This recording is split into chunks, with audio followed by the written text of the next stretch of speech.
Today I want to talk about value. Okay, this is actually kind of a cornerstone concept in almost any domain we all exist in. But in fishing, there's a little bit of a new development that I see happening that I call gatekeeping. Starting from the top, this is kind of a punchy subject, right? Should more people get into fishing and hunting? Because it's kind of a nuanced argument, right? On the one hand, right, we want more people to get into the sport so that we can, promote conservation, we can support the organizations and the companies who are doing good work in the outdoor space. But on the other hand, like that means you have to share the resources, right? Rivers, lakes, hunting areas with folks who are new to the sport, which means if you're doing kind of the math, if there's only so much water and so much land divided by more people, that's less to go around. Well, how do we balance that? How do we think about allocating the scarce resources of the outdoors to folks who are entering in? Well, I think there's actually an interesting point to bring up here, okay?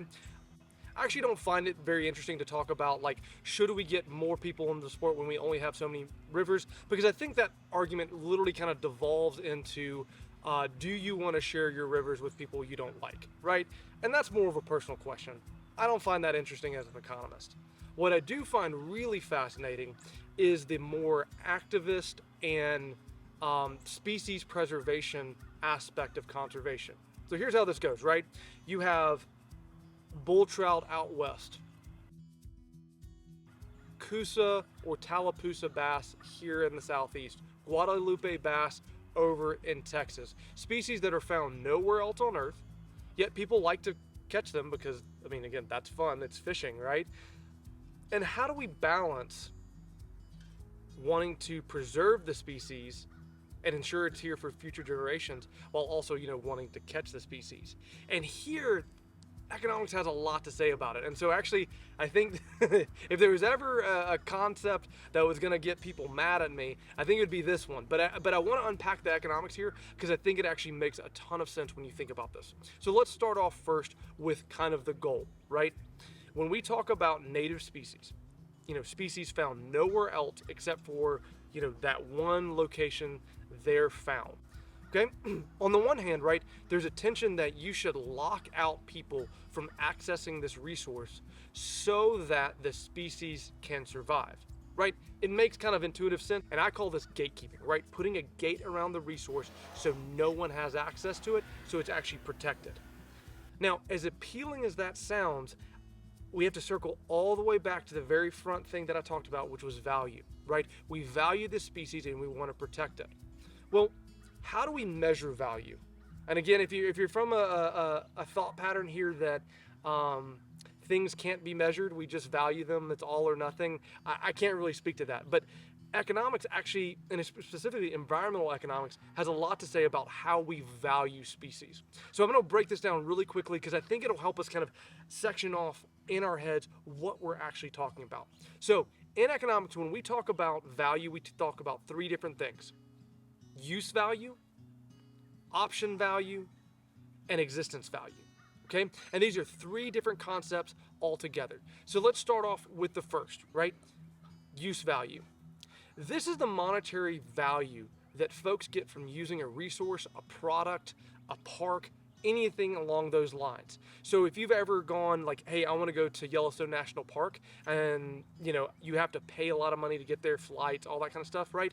You are telling us economically that you value that resource at that dollar amount, and maybe even higher, but at a minimum, that's how much you value that resource because you're going to use it. You're going to hike. You're going to bike, you're going to fish, right? And if you buy and again, this is interesting, right? If you buy a fishing license, if you buy a park pass, if you buy any of these things, economically, you're telling me that there is a value to actually using the resource, which is fascinating, right? This leads to the second thing, which is option value.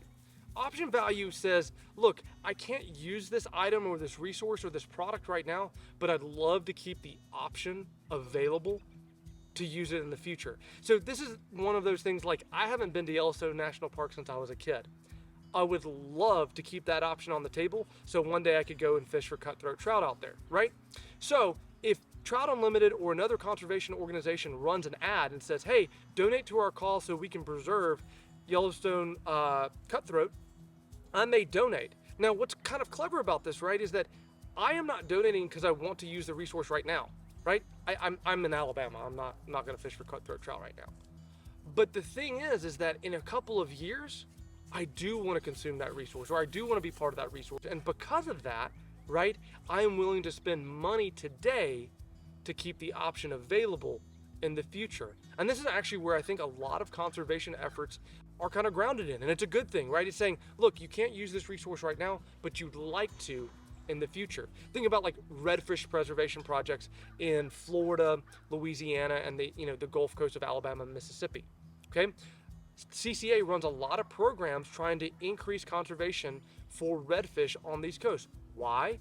Because a lot of folks who are using the resource right now do want to use it, but also the people who want to keep the option available for their next trip, for their grandkids, for their kids to use the resource later. So that's option value.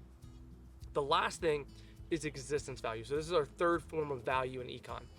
Existence value. This is saying like someone wants to just know that a species exists, right? I have never seen a panda in the wild. I have never seen a polar bear in the wild. I've never seen a peacock bass in the wild in the Amazonian jungle. But I might be willing to donate to conservation organizations just to know that those things still exist, right? And this kind of gets to the ecological, philosophical idea of like things just have inherent value. Well, sure, they have existence value. We as humans like the idea that these things exist and we're willing to pay for them, right? This is the whole like save the rainforest campaigns that you see around the globe, right?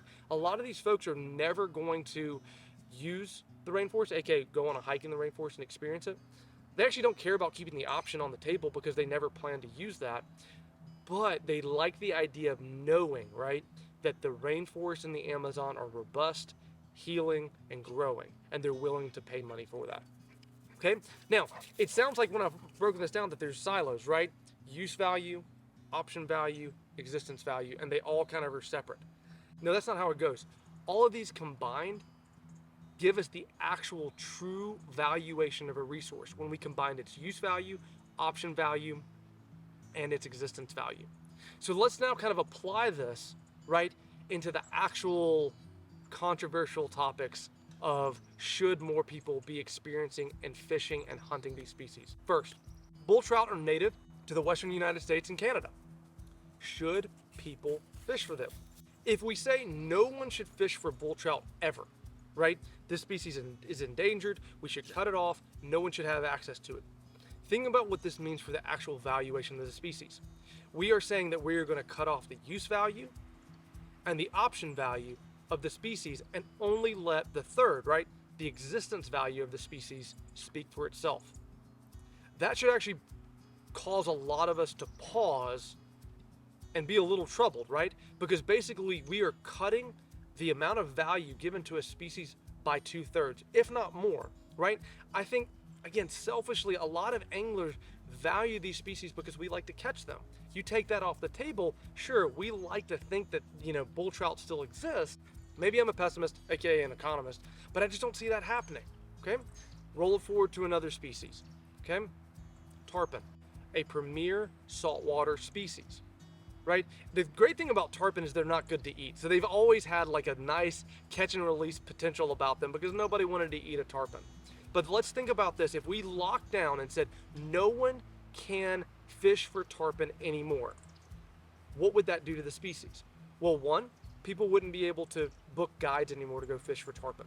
So the use value is completely off the table.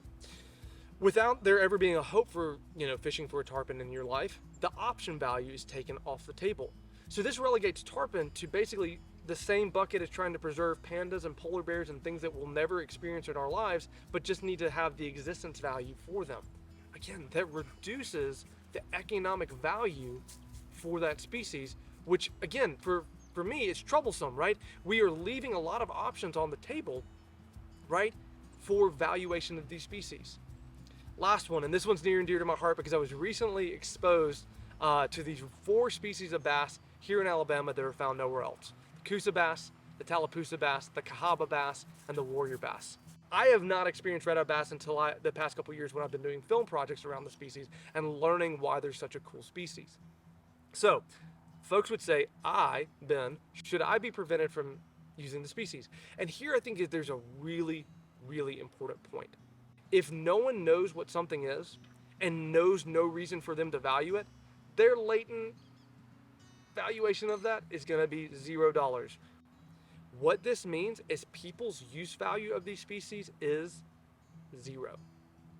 People's option value of these species is $0. So that means we are leaning completely on existence value, which, if you know anything about southern waterways, is a really tough place to start when you just say, hey, these waterways just have an inherent value, trust us, please don't damage them. I would love to think that most people in the South need to appreciate the waterways they're around. But that's kind of foolish, right? Like, without giving them a reason to, why would I expect them to have a high valuation for something they've never experienced? And so we're kind of pushing ourselves into a corner here of expecting people to have high evaluations of things they never get to touch or see. So when we say, hey, we need to prevent people from getting into these species, I have a lot of concerns, right, about what we're doing economically for the species. Because again, we're basically saying we just need people to not experience the species, not experience the biomes they live in, but just trust us. You should value them, which is a really hard place to start. And so I think there's actually a really cool opportunity here for the outdoors community. When it is a species that's worth protecting, when it's a species that's, that we feel like is threatened, give people a reason to care. Give people the economic reasons to care, which is to use it, aka experience it. And this is what's great about fishing, right? Where we're able to experience the species and return it, back to its proper home, which then leaves people coming back and saying, well, I really enjoyed, experience this species, right? This is that use value. Well, then in the future, right, they're like, well, I'm willing to pay to keep this option on the table so that I can experience this species in the future. And then lastly, right, we know if they use it, want the option of keeping it, then in the future, right, they're going to have a strong existence value to it that's worth protecting. Okay, so from an economic angle, I think there's a lot to be said in the outdoors about experiencing the outdoors so that we will value and protect what's out in the outdoors. Thanks, y'all.